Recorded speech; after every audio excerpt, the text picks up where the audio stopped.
નમસ્કાર મિત્રો, સ્વાગત છે તમારું આપણી આ યુટ્યુબ ચેનલમાં જેનું નામ છે ગુજરાતી જીકેની જમાવટ।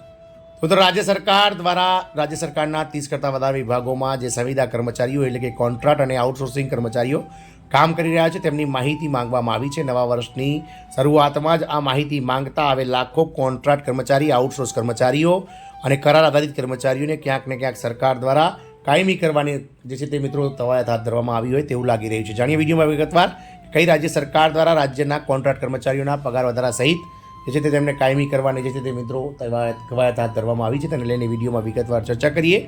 તો વિડીયોના અંત સુધી તમે બન્યા રહો અને જો ચેનલમાં તમે નવા હશો તો અમારી ચેનલને લાઇક, શેર, સબસ્ક્રાઇબ કરી બાજુમાં રહેલું બેલ આઇકોન દબાવી દો જેથી કરીને ચેનલ પર મૂકવામાં આવતા ભરતીઓના નોટિફિકેશન અને આવા પગાર વધારાના ન્યૂઝ તમને સરળતાથી ચેનલના માધ્યમથી ઉપલબ્ધ થઈ જાય। વાત કરીએ મિત્રો ઉત્તર પ્રદેશ રાજ્યની, તો ઉત્તર પ્રદેશ રાજ્ય સરકાર દ્વારા કોન્ટ્રાક્ટ કર્મચારીના પગાર વધારો કરવામાં આવે છે। 30 વિભાગોમાં સંવિદા કર્મચારીઓને જે છે તે સરકાર દ્વારા માહિતી માંગવામાં આવી છે। તો ઉત્તર પ્રદેશ સરકાર દ્વારા 7 લાખથી વધુ સંવિદા કર્મચારીઓ, શિક્ષા મિત્રો અને અનુદેશકો સહિત 30થી વધુ વિભાગો માટે સંવિદા કર્મચારીઓ માટે સમાન વેતન, સમાન કામમાં 17,000થી લઈને 20,000 રૂપિયા પ્રતિ માસ માનદ વેતન આપવાની જાહેરાત કરવામાં આવી છે। બધા કર્મચારીઓ જે આ શ્રેણીમાં અંતર્ગત આવે છે તેના પરિવારનું ભરણ પોષણ સરળતાથી કરી શકે તેના માટે નાણાંની દરખાસ્ત જે છે તે વિભાગ તરફથી મંજૂરી પ્રાપ્ત થઈ ગઈ છે અને આગામી કેબિનેટની બેઠકમાં તે પાસ કરવાની તૈયારી કરવામાં આવી રહી છે। મિત્રો હાલમાં યુપી સરકાર જે છે તે કુંભ મેળામાં વ્યસ્ત છે અને આગામી મિત્રો ફેબ્રુઆરી મહિના સુધી તે કુંભ મેળામાં વ્યસ્ત રહેશે, જ્યારે ફેબ્રુઆરીના અંતમાં કેબિનેટની બેઠક માનનીય મુખ્યમંત્રી શ્રી યોગી આદિત્યનાથની અધ્યક્ષતામાં મળશે ત્યારે મિત્રો આ કર્મચારીઓના સંવિદા જે વેતન છે તેમાં મિત્રો મંજૂરી જે છે વધારાની મંજૂરીની મહોર લાગી શકે છે। સરકારનું કહેવું છે કે વર્તમાન શ્રમ વિભાગ માટે જરૂરી મજદૂરી અધિનિયમની અંતર્ગત માત્ર જે મજૂરી ચૂકવણી કરવામાં આવી રહી છે તે ખૂબ જ ઓછી છે, તેથી સરકાર હવે આગળ વધી રહી છે કારણ કે તેનાથી ઉત્તર પ્રદેશ સરકાર દ્વારા તેનું મોટું પગલું લેવામાં આવ્યું છે। હજુ વર્તમાનમાં આવા તમામ કર્મચારીઓને 9 થી 13,000 રૂપિયા વચ્ચે માનદ વેતન પ્રાપ્ત થઈ રહ્યું છે।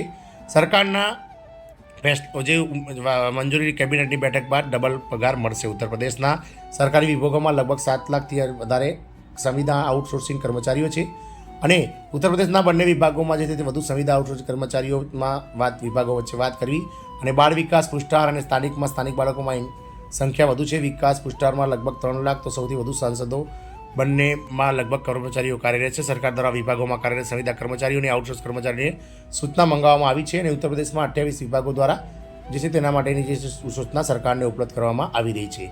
આમ મિત્રો 17 લાખ કરતાં વધારે જે કર્મચારીઓ છે તેમાં માત્ર મિત્રો સરકાર દ્વારા અતિ મહત્વનો નિર્ણય લેવામાં આવે છે અને ઉત્તર પ્રદેશ દ્વારા કોન્ટ્રાક્ટ કર્મચારીઓને માનદ વેતનમાં જે છે તે 2 ગણો વધારો આપવાની સરકારની મિત્રો કવાયત હાથ ધરવામાં આવી છે। ઉત્તર પ્રદેશ સરકાર દ્વારા 30 વિભાગો મારફતે સંવિદા કર્મચારીઓ અને જે છે તે કોન્ટ્રાક્ટ કર્મચારીઓ કે જેઓનું સંખ્યાબળ 17 લાખ કરતાં વધારે છે તેમની માહિતી માંગવામાં આવી છે।